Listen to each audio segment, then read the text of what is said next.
আসসালামু আলাইকুম। এটিএন বাংলার বিশেষ বুলেটিনে আপনাদের সবাইকে স্বাগত জানাচ্ছি ফাতিহা শাফি। শেখ হাসিনা সরকারের পতনের পর ৩ দিন ধরে দেশে কার্যত কোনো সরকার নেই।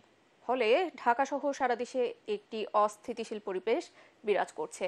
পরিস্থিতি স্থিতিশীল করতে আন্দোলনকারী শিক্ষার্থী এবং রাজনৈতিক দলগুলোর নেতারা দ্রুততম সময়ের মধ্যে অন্তর্বর্তীকালীন সরকার গঠনের তাগিদ দিয়ে আসছেন। এরই মধ্যে মঙ্গলবার রাতে নোবেলজয়ী অর্থনীতিবিদ ডক্টর মোহাম্মদ ইউনূসকে প্রধান করে অন্তর্বর্তীকালীন সরকার গঠনের সিদ্ধান্ত চূড়ান্ত হয়েছে।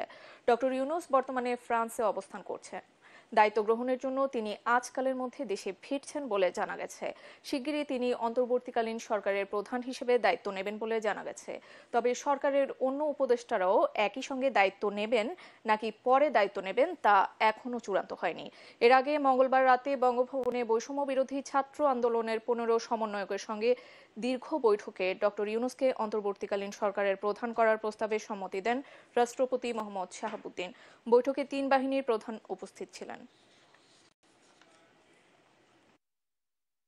মহামান্য রাষ্ট্রপতি এবং সেনাবাহিনী, বিমান বাহিনী এবং নৌবাহিনী 3 বাহিনী প্রধানের সাথে আমাদের দীর্ঘ সময় বর্তমান পরিস্থিতি এবং অন্তর্বর্তীকালীন সরকার নিয়ে আলোচনা হয়েছে। আমাদের একটি ফলপ্রসূ আলোচনা হয়েছে এবং ছাত্র নাগরিক অভ্যুত্থানকারীদের পক্ষ থেকে যেই সরকার প্রস্তাব করা হবে সেই প্রস্তাবিত সরকারি চূড়ান্ত অন্তর্বর্তীকালীন সরকার হবে সেই নিশ্চয়তা আমরা আজকে বঙ্গভবন থেকে পেয়েছি। আমাদের অন্তর্বর্তীকালীন সরকারের জন্য সরকারের প্রধান উপদেষ্টা হিসেবে সর্বজন গ্রহণযোগ্য নোবেল পুরস্কার বিজয়ী আন্তর্জাতিক খ্যাতিসম্পন্ন ব্যক্তিত্ব ডক্টর মোহাম্মদ ইউনূসের নাম প্রস্তাব করেছিলাম এবং আজকে মহামান্য রাষ্ট্রপতিও সম্মতি দিয়েছেন। রাজধানীর নয়াপল্টনে দলের কেন্দ্রীয় কার্যালয়ের সামনে সমাবেশ করছে বিএনপি। আওয়ামী লীগ সরকার পতনের পরবর্তী প্রেক্ষাপটে হচ্ছে দলীয় এই সমাবেশ। বিকেলে সমাবেশে প্রধান অতিথি হিসেবে ভার্চুয়ালি বক্তব্য দেবেন দলের ভারপ্রাপ্ত চেয়ারম্যান তারেক রহমান। এছাড়াও সমাবেশে বক্তব্য রাখবেন বিএনপির মহাসচিব মির্জা ফখরুল ইসলাম আলমগীর সহ দলের সিনিয়র নেতারা। এরই মধ্যে দলের কেন্দ্রীয় কার্যালয়ের সামনে রাজধানীর বিভিন্ন এলাকা থেকে মিছিল নিয়ে জড়ো হয়েছেন নেতাকর্মীরা। আশেপাশের এলাকা মুখরিত হয়ে উঠছে তাদের নানা স্লোগানে। বক্তৃতা করছেন কেন্দ্রীয় নেতারা।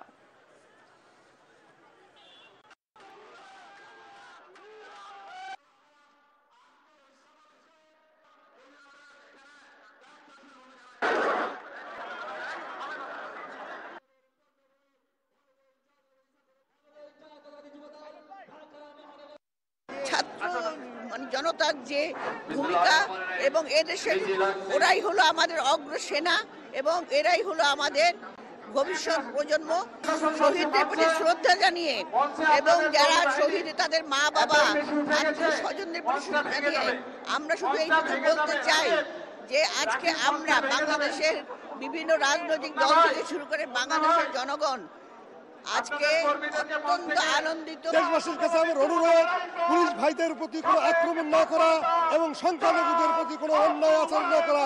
তারা এই দেশের নাগরিক, আমাদের শান্তিপ্রিয় দল।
দর্শক, এই মুহূর্তে নয়াপল্টনে বিএনপি সমাবেশ স্থলে আছেন আমাদের বিশেষ প্রতিনিধি মইনুল হাসান। সরাসরি চলে যাচ্ছি তার কাছে।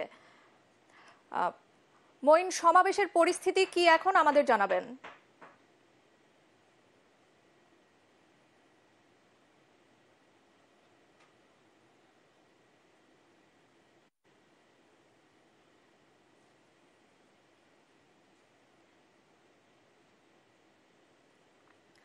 দর্শক দুঃখিত, আমাদের সংযোগটি বিচ্ছিন্ন হয়ে গেছে। আমরা পরবর্তী সংবাদে এটি আবারও দেখানোর চেষ্টা করব। সরকারের প্রশাসনিক কেন্দ্রবিন্দু সচিবালয় এখন মন্ত্রী প্রতিমন্ত্রী শূন্য। সচিবদেরও অনেকে অফিসে আসেননি। কর্মকর্তা কর্মচারীদের উপস্থিতি একেবারে কম। মন্ত্রণালয় দপ্তরের সামনে লাগানো নেম প্লেট খুলে ফেলা হচ্ছে। বিভিন্ন ভবনে জোট বেঁধে জড়ো হচ্ছেন পদোন্নতি বঞ্চিত কর্মকর্তারা। এই পরিস্থিতিতে কিছুটা আতঙ্ক ছড়িয়েছে সেখানে।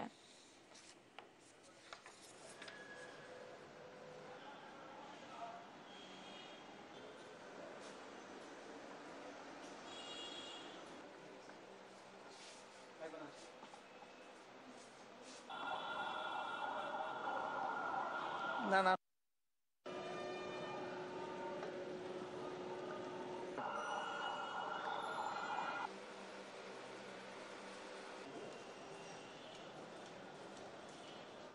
এদিকে কর্মকর্তাদের রোষানলে পদত্যাগ করেছেন বাংলাদেশ ব্যাংকের 4 জন ডেপুটি গভর্নর। তারা হলেন কাজী সাইদুর রহমান, হাবিবুর রহমান, নুরুন নাহার এবং মাসুদ বিশ্বাস। আওয়ামী লীগ সরকার পতনের পর অফিস খোলার দ্বিতীয় দিনে কর্মকর্তাদের ক্ষোভের মুখে এ সিদ্ধান্ত নেন তারা।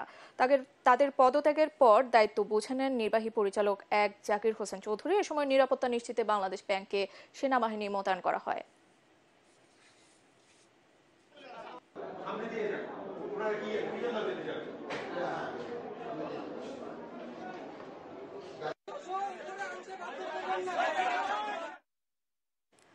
পদত্যাগ করেছেন রাষ্ট্রের প্রধান আইন কর্মকর্তা অ্যাটর্নি জেনারেল আবু মোহাম্মদ আমিন উদ্দিন। ব্যক্তিগত কারণ দেখিয়ে রাষ্ট্রপতির কাছে পদত্যাগপত্র জমা দিয়েছেন তিনি। দুপুর 12:30টায় পদত্যাগপত্রে সই করার পর তা পৌঁছে দেওয়া হয় রাষ্ট্রপতির কাছে। 2020 সালের 8 অক্টোবর তৎকালীন রাষ্ট্রপতি আব্দুল হামিদ তাকে অ্যাটর্নি জেনারেল হিসেবে নিয়োগ দেন। এর আগে তিনি ডেপুটি অ্যাটর্নি জেনারেল ও সুপ্রিম কোর্ট আইনজীবী সমিতির সভাপতি হিসেবেও দায়িত্ব পালন করেন।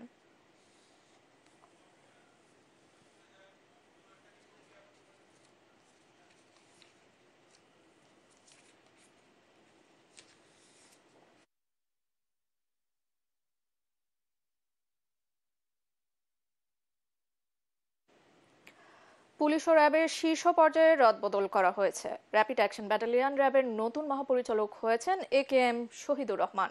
র্যাবের মহাপরিচালক হারুনুর রশিদকে পুলিশ সদর দপ্তরে বদলি করা হয়েছে। ঢাকা মেট্রোপলিটন পুলিশের নতুন কমিশনার করা হয়েছে মোহাম্মদ মাইনুল হাসানকে। ডিএমপি কমিশনার হাবিবুর রহমানকে পুলিশ সদর দপ্তরে বদলি করা হয়েছে। শেখ হাসিনা সরকারের পতনের পরও শিল্প কারখানায় ভাঙচুর ও অগ্নিসংযোগের ঘটনায় উদ্বেগ প্রকাশ করেছেন রপ্তানি খাতের ব্যবসায়ীরা। নতুন সরকার দায়িত্ব নেওয়ার আগে দ্রুত শিল্প অঞ্চলে নিরাপত্তা বাড়াতে সেনাবাহিনীর সহযোগিতা চান তারা। রাজধানীতে আয়োজিত এক সংবাদ সম্মেলনে ব্যবসায়ীরা বলেন, কোনো অবস্থাতেই রপ্তানিকে ক্ষতিগ্রস্ত করা যাবে না। শারফুল আলমের রিপোর্ট। সরকার পতনের পর থেকেই দেশ জুড়ে চলছে সহিংসতা, ধ্বংসযজ্ঞ।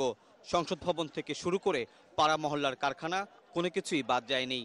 দেশের রপ্তানিমুখী শিল্পের কারখানা সবচেয়ে বেশি ক্ষতিগ্রস্ত হয়েছে বলে দাবি জানিয়ে ব্যবসায়ীরা বলছেন, এভাবে দেশ চলতে পারে না। বৈষম্য বিরোধী ছাত্র আন্দোলনকে সমর্থন জানিয়ে তারা বলেন, যে কোনো মূল্যে রপ্তানি খাতকে সবচেয়ে বেশি নিরাপত্তা দিতে হবে। কারখানা ধ্বংস করে দেশ সামনের দিকে এগিয়ে যেতে পারবে না বলেও জানান তারা। গত কয়েকদিনে যে ঘটনাগুলো ঘটেছে, সারা দেশের যে অর্জন সেটা কিন্তু আজকে একদম শেষ হয়ে যাচ্ছে। আমি অনেকেই প্রশ্ন করছিলাম যে কারো রাগ থাকলে ফ্যাক্টরিটা ভাঙতে পারে, ওখান থেকে কিছু জিনিস নিয়ে যেতে পারে, এটা আমরা মানলাম।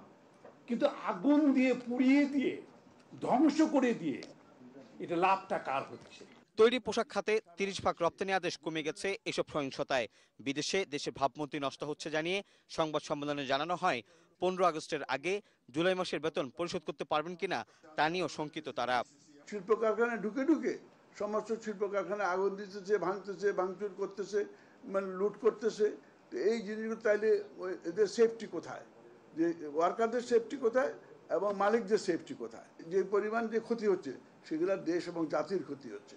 আজকে এতদিনের বন্ধ থাকার কারণে যে দেশ যে কিভাবে রক্তক্ষরণ হচ্ছে এইটাকে কিন্তু মানে বলে যাওয়া না। এবং এগুলো স্ট্যাটিস্টিক্স তো এখনো আমাদের হাতে নাই, কিন্তু এটা করতে যখন দেখবেন তখন billions of dollar will be there, মানে the loss of billion of dollar of the economy. বাইরে আশ্বস্ত হতে চায় যে এখানে তার যে ফ্যাক্টরিগুলি ভালো থাকবে, ভালো আছে, সেখানে কোনো সমস্যা নেই, উৎপাদন ঠিকমতো হবে, তারা তাদের গুডসটা ভালোভাবে পাবে এবং যারা উৎপাদন কর্মী তারা ভালো আছে, এই জিনিসটাই তাদের মেইন কনসার্ন। সব কিছু মিলে এই জন্যে আমাদের যারা ব্যবসায়িক কমিউনিটি আছে, আমি অনুরোধ করব মাননীয় চিফ অফ আর্মি স্টাফ উনি যদি আমাদের সাথে বসে কিছু পদক্ষেপ উনি গ্রহণ করেন, তাহলে অতি দ্রুত আমরা কারখানাগুলো চালু করতে পারবো।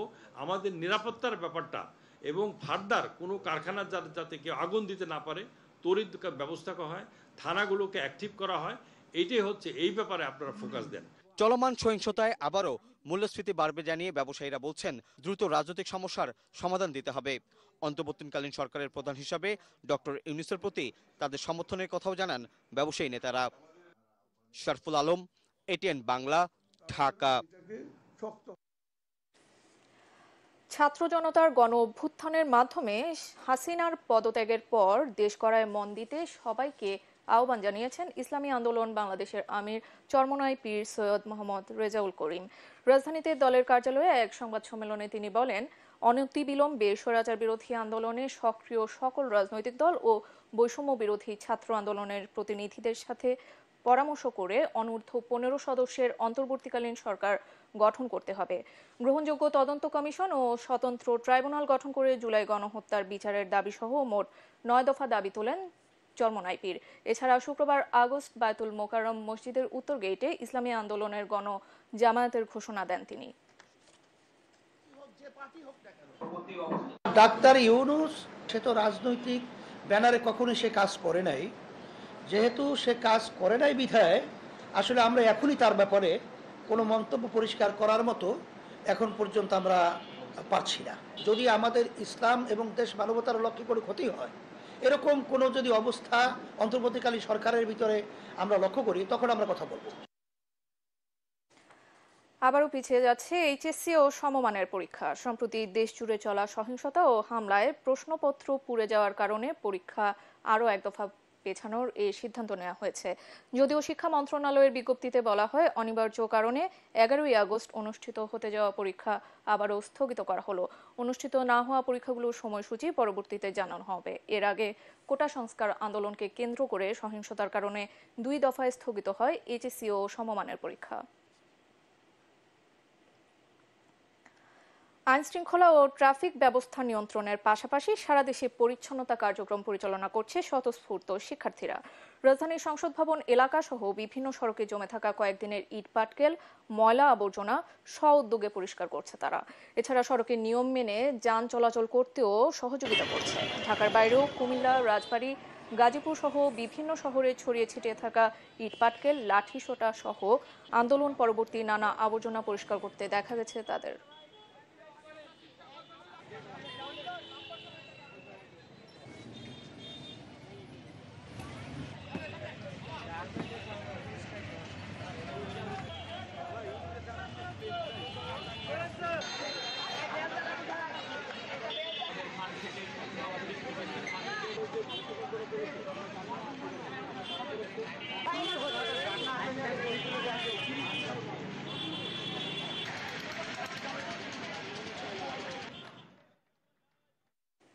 হিডেন কস্ট কমে যাওয়ায় কাঁচা বাজারে নিত্যপণ্যের দাম কমে গেছে বলে দাবি করেছেন জাতীয় ভোক্তা অধিকার সংরক্ষণ অধিদপ্তরের মহাপরিচালক AHM শফিকুজ্জামান।